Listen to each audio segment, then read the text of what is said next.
Please welcome the greatest footballer on the planet, Cristiano Ronaldo.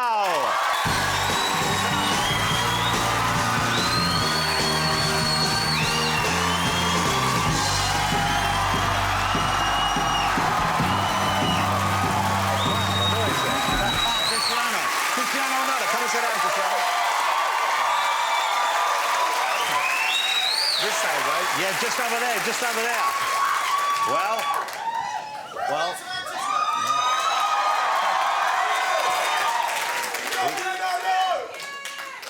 I think you have one or two fans in this evening. So nice to have you here. Why do you not do this kind of show more often? You must be asked an awful lot, I'm sure. No time. No time? No time. Just too busy? Yeah, kind of. Many trainings, many games. We have to travel a lot. And basically, difficult. Yeah. Difficult. We don't have a lot of time. But it must be a nice feeling to be here and knowing these people are going crazy for you and people at home are excited about seeing you. That must be quite a good feeling. Well, it's an unbelievable feeling. I was here in England for 6 years. Yeah. And I respect English people a lot because they are very polite and they respect...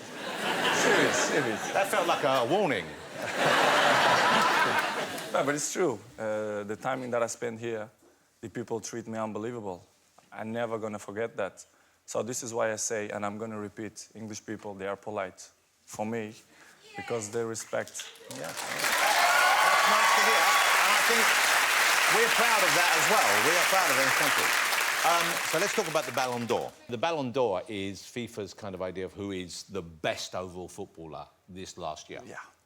You have won it 3 times. Lionel Messi has won it 4 times. So you hold that at the moment. And we're coming up in January, I think. They will announce who has it for January, yeah. And obviously you would like it to be you. We'll be in.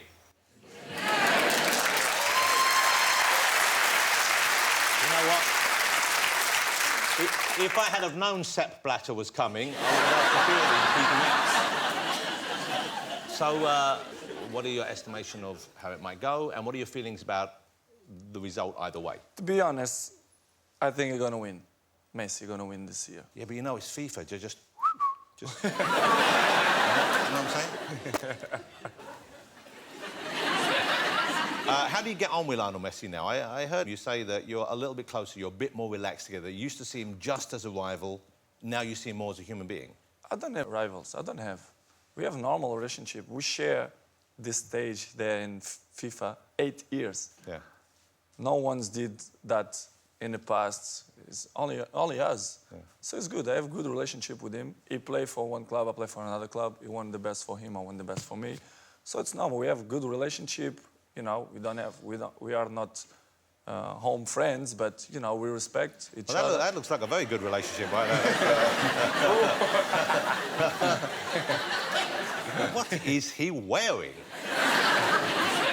Well, let me talk. There's so many questions to ask you, but let me talk about your time here with Manchester United then. How old were you when you came over to join Manchester United? You were just 18? 18, yeah. 18 years old.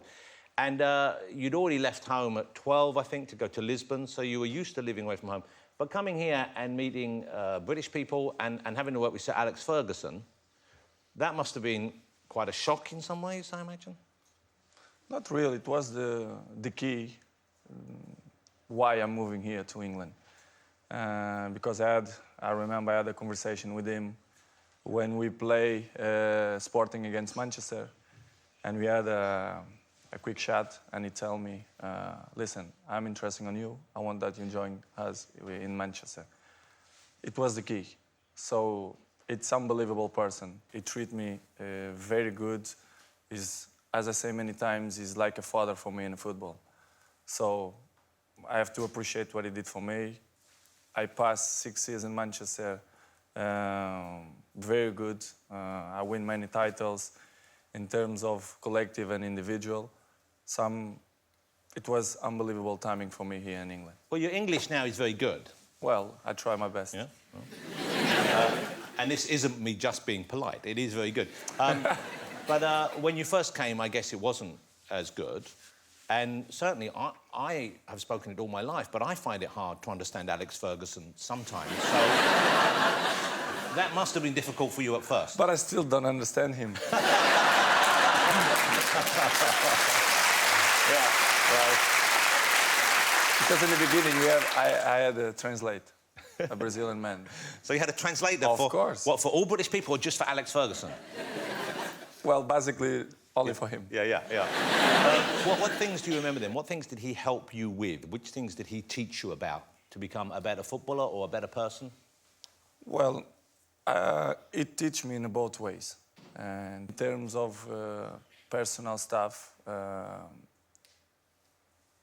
I just have to say thank you for what he did for me.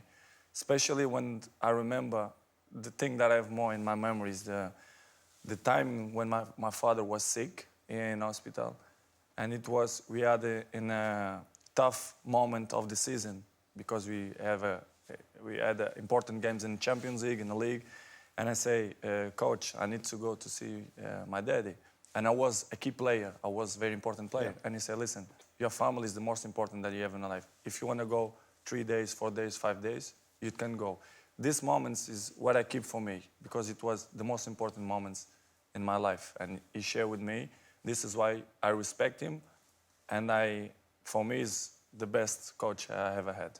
You know, you said earlier, he was like, you've said this before, he was like your father in the world of football. And there you just mentioned your biological father, who died in 2005, I think. Yeah. You know, I think a lot of us, I'm not that close with my father, but I have a couple of memories from when I was young that I remember very fondly, which are quite special to me. Do you have memories when you were young of you with him that you treasure above the other memories?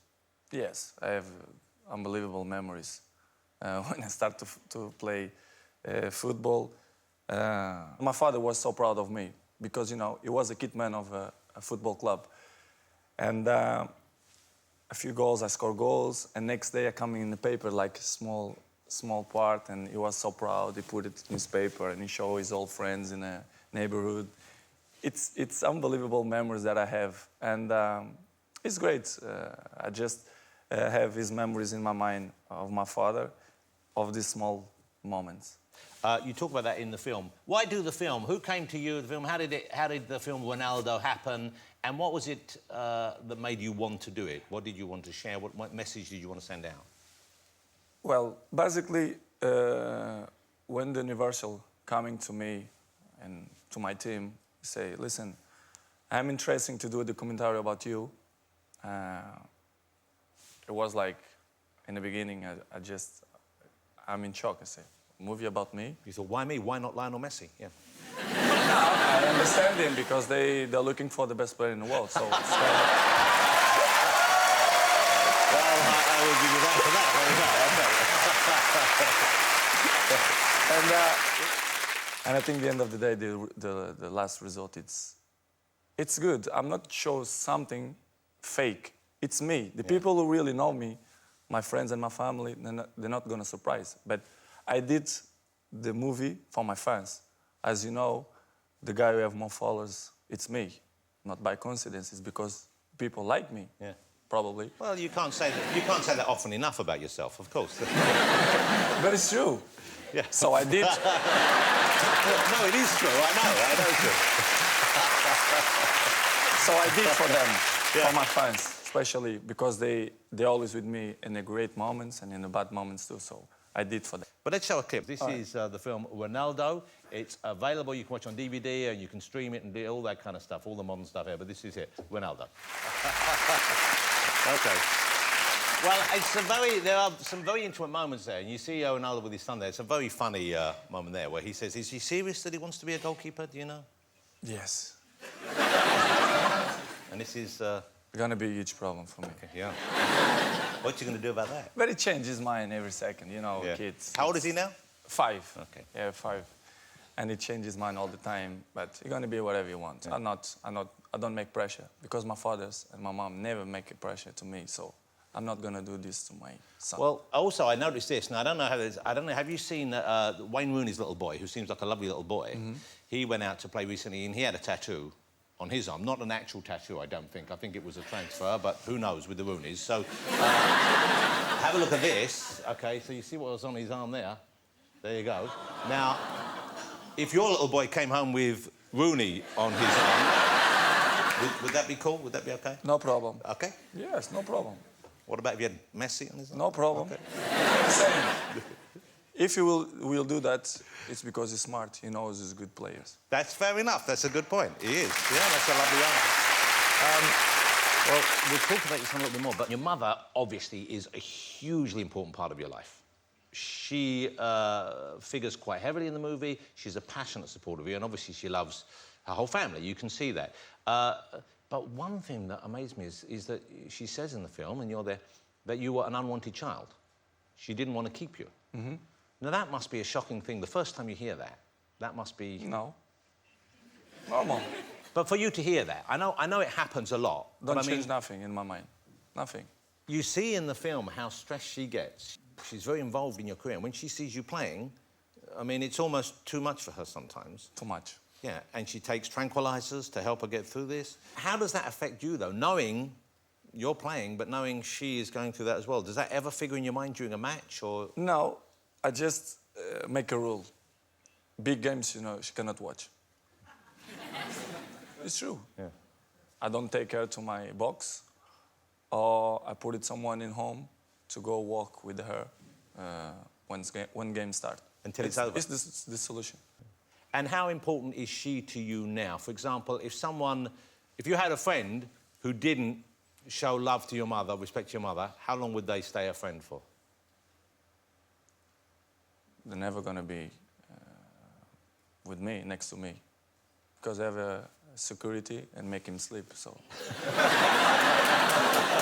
So don't mess with mama. That's what we're saying. Okay. So this, once again, this is touched upon in the film, of course. You have never revealed, and I don't think you ever intend to reveal or share, the identity of the mother of your son, okay? Cristiano's mother. And the thing that occurred to me while watching the film was your mother is so central and important to your life. But he does not have that relationship with his mother. Mm-hmm. Surely that must concern you. For me, it's not a problem. How you see in the world, many kids don't have mom, don't have dads, or dads die, or moms die, and they beat him up. Cristiano have a dad, unbelievable dad. I have grandfather, grandmother. I have support of my family. Yeah. Great. Of course, it will be like, why it don't happen? Listen, some points in the life, it's private. And people have to respect the privacy of the people, you know? When Cristiano gonna grow up, I'm always gonna say the truth to him because he deserves, because it's my son. But I'm not gonna say because people want me to say. Yeah. You don't owe the world an explanation, but you obviously feel that you would owe him the truth and be happy to... What age do you think... I mean, presumably he asks already, but when will you share with him? I'm not worried about that. He gonna understand his daddy. Yeah. He gonna understand. I'm sure 100%. 100%. He gonna understand me. I'm gonna say the time when I feel that is the right time. I don't know, 10, 11, 12, I don't know. Let's see. You know, your son, the life he has, in many ways, but not in all ways, but in many ways, could not be more different from the life you had at his age. When you were 5 years old, you were on Madeira, is that right? Yes. Madeira. Small island, Portuguese island. I guess, how many cars did your father have when you were 5? Yeah, small cars, yeah, many. Okay. No. Toys, but did he have an toys. actual car? No. He didn't even have a car. No. How many cars do you have right now? I don't know. Yeah. See, that's a big honest, difference. I don't know. Yeah, that's a good honesty. Because there's a funny scene in the movie where you pick your son up from school in a Rolls Royce, of course, and you get him home and say, come and see which one's missing, which one's missing. And he's going, I don't know, is it the Porsche? Goes, no, look. And then he goes, Lamborghini. He went, yes, why didn't you want to see the Lamborghini? Like, he's 5, and he has to know which car's missing. So my question is, do you ever worry about that? Do you ever worry about what your life will give him growing up that you didn't have? Because obviously, although you had, from the outside for many people, you had a tough life and you didn't have those comforts, but he has maybe too many. He has maybe too much available. how do you approach that? It's not easy. Not going to be easy. But for me, in my mind, the way I'm thinking, it's all about education. If you will give good education, it will be strong. You will know and you will know appreciate the things. I cannot avoid to show him a good car, a good houses, a good quality of life. You cannot avoid, you know. Yeah, because you have that, of course, and Exactly, you have earned exactly. that, yeah. I cannot avoid. What I have to do it. If you will be in my shoes, what you're going to do?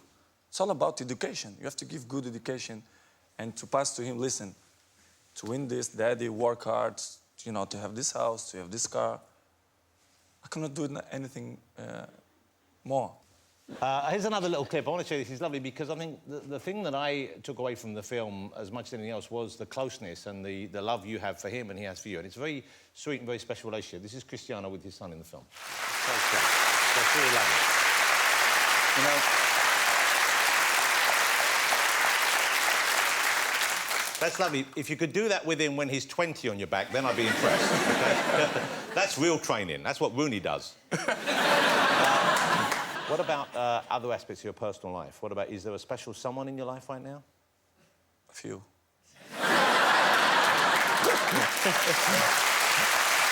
Honesty. Okay. And of the few specials... I have to figure it out. Yeah, which is that you'll figure it out. OK, do they know they're competing? Some ones know, yeah. OK. You must be exhausted.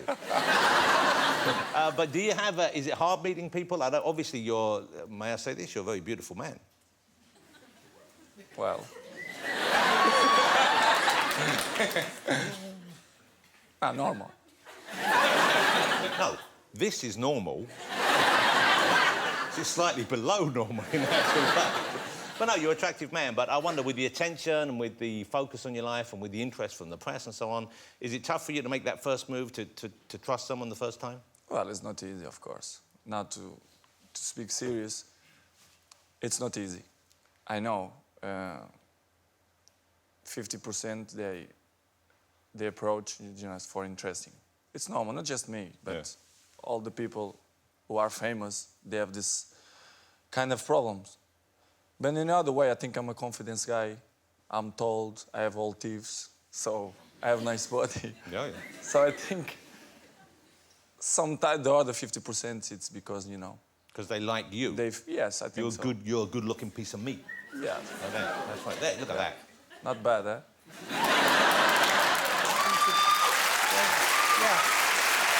You know,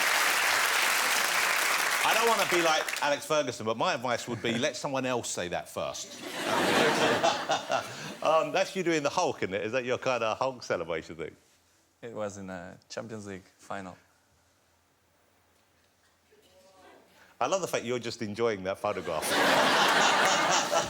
OK, let me ask you about what's going on in the future for you, because any professional sportsman at your level of the game, obviously you have a limited career as a player. Mm-hmm. You're still going strong. What do you have in mind for the future? What are you thinking of for the future? Is coaching an option? No, I don't think so. Huh? No passions to be coach. Maybe I wanna carry on with my brands, with my shoes, with my underwear, with my shirts. You're into the fashion in a big way, aren't you? Yeah. I like it with my shoes. You know, I have many brands, and I want that still. I want to still grow with my brand. So. That's you in the CR7 pants, of course. Yeah. It's weird because they look different on me.